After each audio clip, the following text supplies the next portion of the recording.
युवा शहर अध्यक्ष श्री विजय सेंगर जी, युवा महामंत्री श्री हितेश पांडे जी, युवा महामंत्री श्री महेश यादव जी, हमारे भाई और शहर मंत्री युवा श्री अमित राजपूत जी, शहर मंत्री वीरेंद्र सिंह राजपूत जी, श्री सानी जी, अमर यादव जी, अजय झाला जी, यहाँ पर उपस्थित सभी युवाओं को मेरा प्रणाम, मेरा नमन।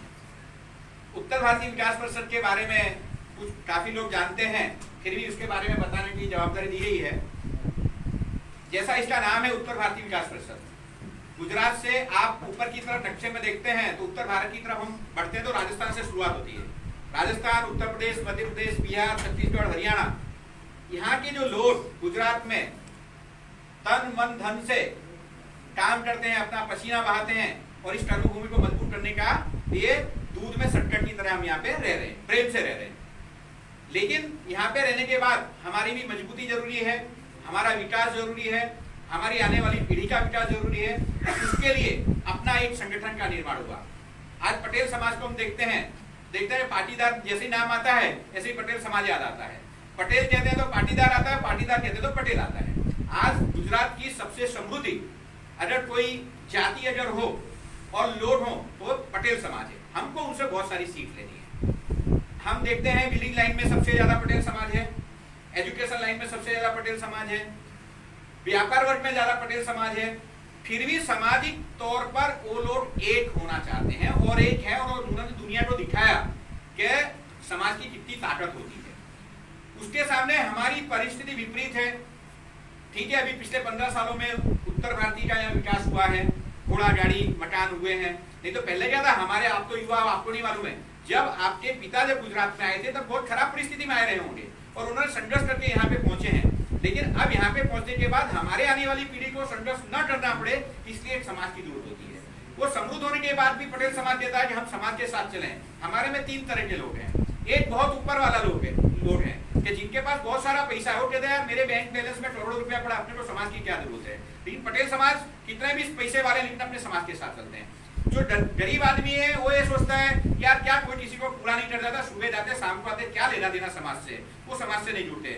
मध्यम वर्ग ऐसा है कि बोला जब दुनिया को कुछ नहीं तो हमको क्या, ऐसे एक दूसरे के से दूर रहते हैं। उसका परिणाम ये होता है कि जब जरूरत पड़ती है तो हम लाचार पाए जाते हैं, बिल्कुल लाचार हो जाते हैं। संगठन की मूल रचना आज से जब कुछ साल पहले मुंबई में शिवसैनिकों ने हिंदी भाषी विद्यार्थियों पर अत्याचार किए थे, तब ये विचार पैदा हुआ था। आप जैसे युवा थे, परीक्षा निकली थी महाराष्ट्र में, बिहार से, उत्तर प्रदेश से सभी लोग परीक्षा देने गए थे कि भाई सेंट्रल गवर्नमेंट की परीक्षा है, अपने परीक्षा देंगे, सर्विस लगेगी, शादी होगी, ब्याह होगा, घर चलेगा। जैसे ही रेलवे स्टेशन पे उतरे ऐसे ही शिवसैनिकों ने उनके ऊपर पाइप, लकड़ी और उन हथियारों से उनके ऊपर हमला कर दिया। हमारे बच्चों के पास क्या था, सिर्फ पेन थी। क्यों? वो परीक्षा देने गए थे, वो विद्यार्थी था। लेकिन रेलवे स्टेशन पे जैसे ही उतरे उनके ऊपर ये हमला हुआ। रेलवे स्टेशन पे 3 विद्यार्थी उस समय मारे गए। उसके बाद मुंबई में दंगा फैला और मुंबई में जब दंगा फैला उसमें दूसरे 2 विद्यार्थी, 2 हिंदी भाषी मारे गए। लेकिन कहीं भी हिंदी भाषी उत्तर भारतीय को लेकर कोई प्रदर्शन नहीं था, कोई समर्थन नहीं था। तभी विचार आया था क्यों ऐसा। आज एक कसाई गाय काटते पकड़ते हैं और पब्लिक उसको पीटती है तो उसके लिए देश के कोने कोने में प्रदर्शन होते हैं कि कसाई पे हमला, फलानी लघुमती जाति पे हमला या फलाने उस पे हमला, क्रिश्चियनिटी पे हमला। लेकिन एक उत्तर भारतीय के ऊपर हमला होता है तो कहीं आवाज नहीं। तो बुजुर्ग थे, उन्होंने क्या बोला, बेटा ये सब राजनीति है। यदि महाराष्ट्र में उत्तर भारतीय का समर्थन भाजपा करेगी तो उसको महाराष्ट्र के वोट नहीं मिलेंगे, कांग्रेस करेगी तो उसको महाराष्ट्र के वोट नहीं मिलेंगे। फिर वोटों की राजनीति इसके बारे में कोई बोलना वाला नहीं है। तब मेरे मन में एक विचार आया था कि भाई हमारा एक खुद का संगठन होना चाहिए जो राजनीति से अलग हो। भारत के किसी भी कोने में अगर उत्तर भारतीय पर नहीं अत्याचार हो तो हम उसे कंधे से कंधा मिला सके। ये सोचकर उत्तर भारतीय विकास परिषद की रचना आज से 3 साल पहले की थी। जब 3 साल पहले जब रचना की गई थी तब लोगों ने कहा था कि हिंदी भाषी लोगों को जोड़ना बहुत मुश्किल काम है, इतना संभव नहीं है। तो हमने सोचा 2100 लोगों को अगर हम साल में जोड़ते हैं तो हम सफल माने जाएंगे। 2100 का टारगेट 1 साल का लिया। लेकिन आपको बताते आनंद होता है कि 14 जनवरी से पहला फॉर्म भरा, 17 मार्च को अपना ओपनिंग था, इसका लोकार्पण था। 17 मार्च के पहले हमने 15 मार्च को इसकी संख्या गिनी कितने फॉर्म भरे हैं तो 2172 फॉर्म ओपनिंग के पहले ही अपने बन गए। ये सफलता थी और उस कार्यक्रम के उद्घाटन में 10 से 12,000 लोग वहां पर पूरे अहमदाबाद में से इकट्ठे थे। और आज आपको बताते बहुत आनंद होता है कि आज 53,000 से ज्यादा लोग अपने संगठन से जुड़ चुके हैं। जहां हिंदी भाषी उत्तर भारती की बात आती है तो वहां पे संगठन खड़ा रहता है। उसके दो उदाहरण में देता हूँ। आज से 1.5 साल पहले 2 साल पहले आपने देखा होगा गुजरात में अल्पेश ठाकुर के द्वारा एक नारा लगा था, भैया भगाओ और गुजरात बचाओ। उस समय हमने देखा कोई भी संगठन, कोई राजनीतिक दल बीच में नहीं आए। हमने भी 2 दिन तक ये रास्ता देखा कि हो क्या रहा है। हमारा लेबर वर्ग 15,000 का मोबाइल 2,000 में बेचने को मजबूर था कि 2,000 मिल जाए और मैं ट्रेन से बैठ के अपने गांव भाग जाऊं, और उनको खुलेआम धमकाया जा रहा था। तब आप देखिएगा गूगल पे, ऐसा नहीं है कि मैं बोल रहा हूं तो ये सही होगा, आप अपना गूगल ढूंढो, आप अपने YouTube में जाओ और उस समय आप लिखो खाली उत्तर भारतीय विकास परिषद या श्याम सिंह ठाकुर न्यूज, तो आपको उस समय हमने क्या किया वो भी दिखाई देगा। आप तुरंत की तुरंत हमने NHC में कॉन्फ्रेंस बुलाने के बाद सरकार पे दबाव बनाया, विपक्ष पे दबाव बनाया, परिणाम ये हो गया 1.5 घंटे के अंदर मुख्यमंत्री ने भी कॉन्फ्रेंस ली, अल्पेश ठाकुर को समाज की तरफ से कॉन्फ्रेंस लेनी पड़ी, और जो 6 दिन 5 दिन से दंगे चल रहे थे वो तुरंत के तुरंत 24 घंटे के अंदर दंगे समाप्त हुए। हम लोगों को बुलाया गया कि भाई बैठो, समाधान करो। समाधान किस चीज का? आपने अत्याचार किया, आप अपना अत्याचार बंद करो, हम साथ में बैठने को तैयार नहीं है। स्पष्ट शब्दों में अपनी तरफ से नाम दिया गया। उस समय उत्तर भारतीय विकास परिषद आया। दूसरा, पीपल्स में निश्चित गुंडा तत्वों के द्वारा पीपल्स की तरफ जाते हैं तो हमारा मजदूर वर्ग बहुत ज्यादा है। वहां पे अगर आपको काम करना है, कॉन्ट्रैक्टर हो तो आपको हफ्ता देना है 10,000, 15,000, 20,000 का, लेबर हो तो आपको 1,000-1,500 रुपया देना है। तो ऐसी कई घटना घटती थी, लेकिन कोई केस करने को तैयार नहीं था।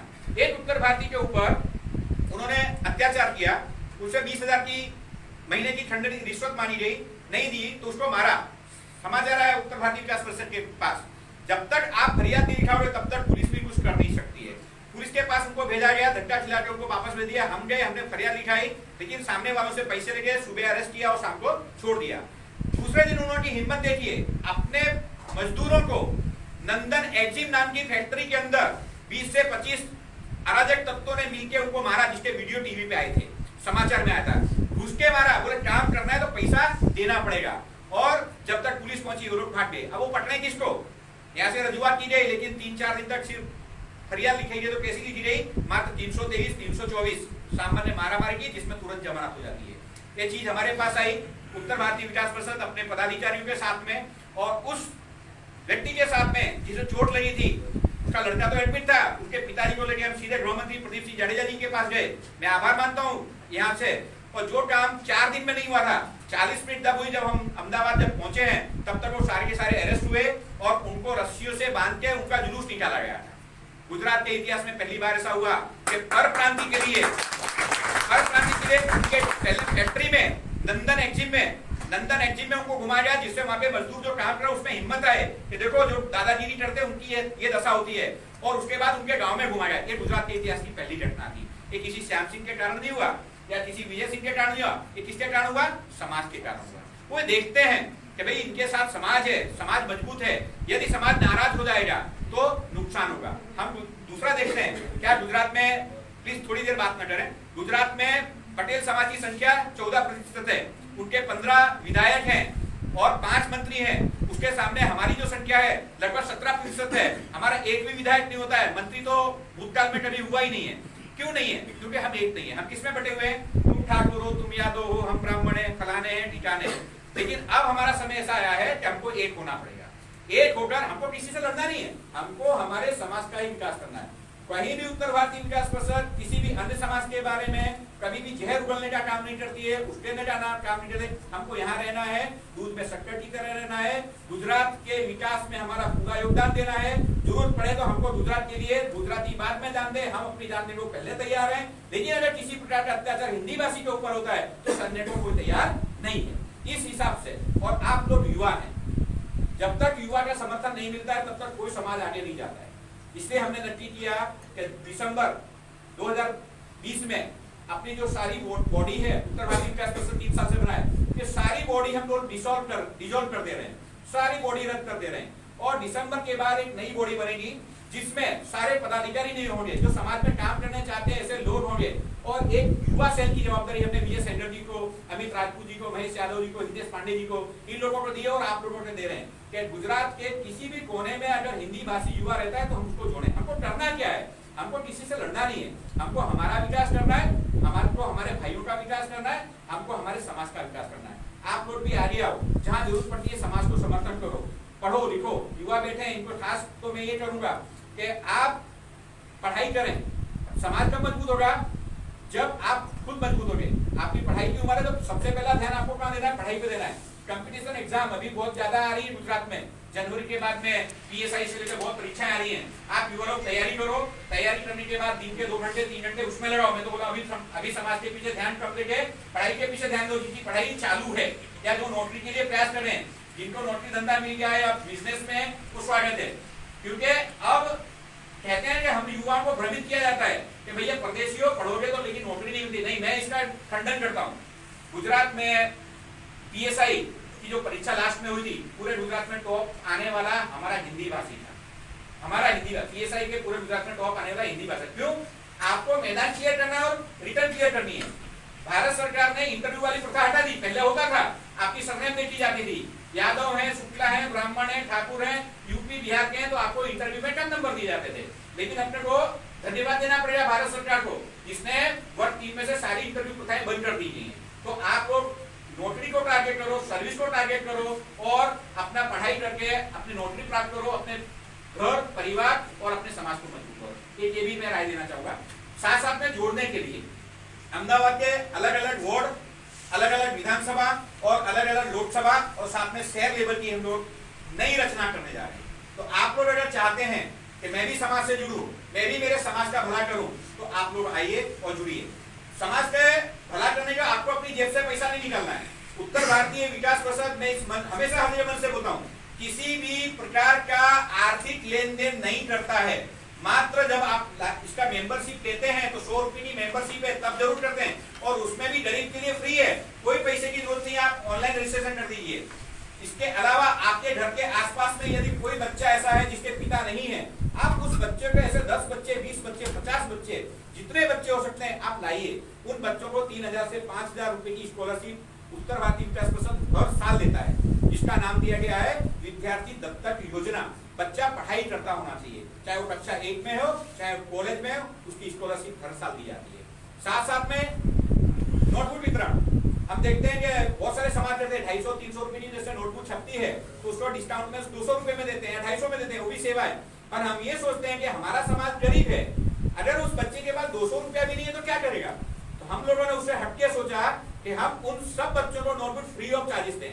तो यदि आपके पास ऐसे जरूरतमंद बच्चे हैं तो आप हर साल हम लोग इसका फरवरी मार्च में लिस्ट मांगते हैं और आप मार्च में उन बच्चों की लिस्ट दो। उन बच्चों को 1-1 दर्जन नोटबुक हर बच्चे को उत्तर भारतीय विकास परिषद की तरफ से फ्री आती है। ये अपने उत्तर भारतीय विकास परिषद की सेवा। आने वाले 2 बड़े कामों की मैं आपको बता दूं कि आज तक गुजरात में कोई भी उत्तर भारतीय भवन नहीं है। हम देखते हैं पटेल समाज की वाड़ी देखते हैं, ब्राह्मण समाज की, गुजराती समाज की वार्ड देखते हैं, वाणिया समाज की देखते हैं, राजस्थान अडवाल समाज की देखते हैं, लेकिन कहीं हमारे उत्तर भारतीय समाज की कहीं शादी ब्याह हो सके सस्ते दर पे ऐसी कोई वाड़ी है आपने नहीं देखी है? नहीं देखी है। लेकिन गुजरात में सबसे बड़ी लगभग 8 करोड़ के प्रोजेक्ट से उत्तर भारतीय विकास परिषद भवन का निर्माण होने जा रहा है वस्त्राल। श्री महेश सिंह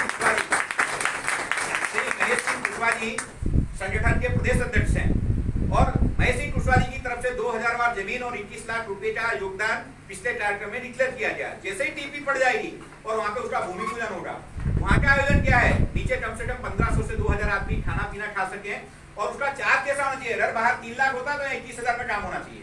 इस हिसाब से हमारी बहनों की, हमारी बेटियों की शादी बिल्कुल निःशुल्क हो सके। साथ में हमारे बच्चे विद्यार्थी 2 रूम रसोड़े में रह रहे हैं या 1 रूम रसोड़े में उनको पढ़ना है तो लाइब्रेरी ढूंढते हैं। 1500 रुपया लाइब्रेरी का महीने का भाड़ा है। एक सामान्य वर्ग का बच्चा 1500 रुपया नहीं दे सकता है। तो हमने सोचा कि अगर बच्चों को आगे ले जाना है तो सबसे पहले हमको निःशुल्क उनको शिक्षण देना पड़ेगा। इसलिए वहां पे हम लोग फ्री ऑफ चार्जेस लाइब्रेरी की व्यवस्था कर रहे हैं। आप हिंदी समाज के से जुड़े हुए हैं, आप आइए। साल का 11 रुपया या 21 रुपया जो भी नॉमिनल चार्ज हो वो भी इसलिए दिया जाएगा 11-21 रुपया। नहीं तो क्या हुआ है कि आज भी सोसाइटी में काम नहीं है तो चलो 10 जन घूम के आते हैं तो डिस्टर्बेंस बच्चों को। इसलिए 11-21 रुपया नॉमिनल चीज में अपने को वहां पे बच्चों को फ्री ऑफ चार्जेस पढ़ने की व्यवस्था दी जाएगी। साथ साथ में वहां पे मेडिकल सेल भी अपने निर्माण करने जा रहे हैं। चैरिटी के हिसाब से 11-21 रुपए का फीस ली जाए और वहां पे MD MBBS डॉक्टर बिठाया जाए और जो भी वो गरीब लोग आते हैं उसमें समाज नहीं देखना कि हमारा गुजराती नहीं हो, मराठी नहीं हो, कोई भी हो। चैरिटी का अगर हमने वहाँ पे खोला है, हॉस्पिटल खोला है, तो कोई भी व्यक्ति आता है तो उसकी दवाई बिल्कुल फ्री ऑफ चार्जेस की जाए। ये आने वाले साल का हमारा आयोजन है। तो आप लोगों से भी नम्र निवेदन है कि आप लोग जुड़िए, समाज से आइए। आप फेसबुक पे जाइएगा, उत्तर भारतीय विकास परिषद हिंदी में लिखेंगे तो इसका बारे में बहुत कुछ मिलेंगे। आप अपने YouTube में उत्तर भारतीय विकास परिषद लिखेंगे तो आपको बहुत सारे कार्यक्रम के फोटो मिलेंगे, कार्यक्रम के वीडियोस मिलेंगे, क्या क्या किया वो मिलेगा। गूगल में आप जाएंगे तो पर प्रांतीय विवाद से लेके लॉकडाउन की मैं बात करूं, पिछले लॉकडाउन में जब लॉकडाउन हुआ, हमारा मजदूर फंसा हुआ था, सबसे पहले हमने गृह मंत्री से संकलन किया और गृह मंत्री जी ने अपने संकलन के आधार पर सबसे पहले जो दो ट्रेनें भेजी, तो वो 2 ट्रेनें अपने उत्तर भारतीय विकास परिषद के संकलन से अहमदाबाद से उठी और उनका आधा भाड़ा 7,54,000 रुपया श्री महेश सिंह कुशवाहा जी प्रदेश अध्यक्ष ने उत्तर भारतीय विकास परिषद की तरफ से दिया। ये हमारे लिए गौरव की बात है। उसके बाद 26 ट्रेनें उत्तर भारतीय विकास परिषद के माध्यम से भेजी गई। ये क्यों संभव हुआ? समाज मजबूत था, इसलिए उन्होंने समाज को 26 ट्रेनें दी। बाकी की ट्रेनों भरते थे, कैसे थे? काउंसिलर के 200 आदमी होते थे, मामलतदार के होते थे, धारासभ्य, लेकिन जो अपने जो ट्रेन मिलती थी उसमें 2600-1600 जो आदमी होता था मात्र उत्तर भारतीय विकास परिषद। लगभग 68 लाख का खर्चा उत्तर भारतीय विकास परिषद की तरफ से श्री महेश सिंह कुशवाहा जी ने और 5 लाख का लगभग दूसरे अपने संगठन के छोटे मोटे लगभग 70 लाख रुपए का खर्चा उत्तर भारतीय विकास परिषद ने इस बार लॉकडाउन के समय गरीब लोगों को खाना खिलाने में किया। कुल 12 सेंटर खोले गए, 10 से 12,000 आदमी का खाना 2 टाइम का सरसपुर से दोनों टाइम का फ्री जाता था। अमराईवाड़ी में था, वटवा में था, मोटेरा में था, ओढ़ो में था, ऐसे अलग अलग जगह पे सेंटर खोले गए और किसी भी प्रकार की सेवा आर्थिक सहायता दिए बिना संगठन ने सेवा की। ये हमारे संगठन का समाज का काम है। तो आप लोग युवा हैं, आप लोग कल का भारत हैं। आप लोग अगर मजबूत हैं तो आपका समाज मजबूत होगा। आप लोग अगर अपना समर्थन देते हैं, हर आदमी एक संकल्प करे, अपने लिए सब जीते हैं लेकिन हम समाज के लिए। आपको कहीं भी पैसा नहीं खर्च करना, इतना आप बेधड़क रहिए। कभी भी संगठन की तरफ से कोई ये फोन नहीं आएगा कि आप समाज से जुड़ना, भैया आपको 5,000 की मदद करिए, 10,000 की नहीं करना है। और आप देंगे, कोई हमको ऑफर करता तो भी हम नहीं लेते हैं, तो फिर चलता कैसे, ये भी प्रश्न आता है। तो भैया उसके लिए बहुत सारे लोग बैठे हैं। जैसे आज विजय सेंगर जी ने कह दिया कि भैया 5 बच्चे पढ़ाने की जवाबदारी मेरी। महेश सिंह कुशवाहा 21 बच्चों का हर साल योगदान देते हैं। श्री गुप्ता जी हैं, वो 11 बच्चों का योगदान देते हैं। तो ये बच्चों का जो हम लोग दत्तक लेते हैं, ये पैसा देने वाले हमारे समाज के लोगों सीधे बच्चों को देते हैं। उत्तर भारतीय विकास परिषद किसी भी प्रकार का पैसा कभी भी स्वयं नहीं लेता है। आपको सेवा करनी तो बहुत सारे मौके हैं। जब हमारा वार्षिक प्रोग्राम हो 10,000 15,000 आदमी इकट्ठे होते, आप 2 तेल के डब्बे ले आना, लेकिन पैसे किसी को मत देना।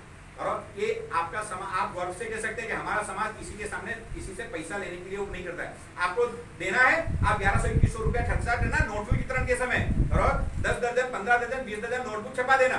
तो इस हिसाब से हम लोग काम कर रहे हैं। तो आप सबसे हाथ जोड़ के नम्र अपील करते हैं कि जब तक आपका सहकार नहीं मिलेगा तब तक समाज ज्यादा बड़ा नहीं हो सकता है। आप लोग युवा लोग आइए, अलग अलग टीम तैयार होगी।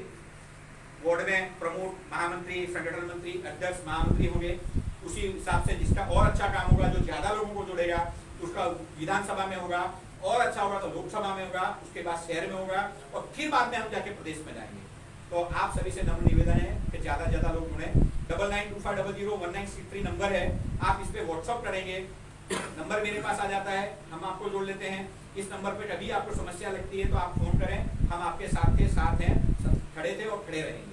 आपके बारे में आपको मन में कोई लगता है कि हमको ये काम और करना चाहिए, तो आप अपना विचार भी दे सकते हैं कि समाज सेवा के लिए हम क्या अच्छा कर सकते हैं। हमारे पास बहुत सारे देखो सब युवा हैं और अलग अलग जाति से, अलग अलग जगह से, अलग अलग प्रदेश से हैं। तो जितने ज्यादा अच्छे विचार कलेक्शन होंगे ना, उतना अच्छा, बोले जितने अच्छे फूल उतना बड़ा अच्छा गुलदस्ता। अगर हमको अच्छा गुलदस्ता बनाना है तो आप सबके विचारों को स्वीकारना पड़ेगा। और कहीं आपको कमी लगती है तो उत्तर भारतीय विकास परिषद ये काम नहीं कर सका है तो आप हमारा ध्यान दोगे, हम उसको और सुधारने का प्रयास करेंगे। भारत माता की जय, वंदे मातरम।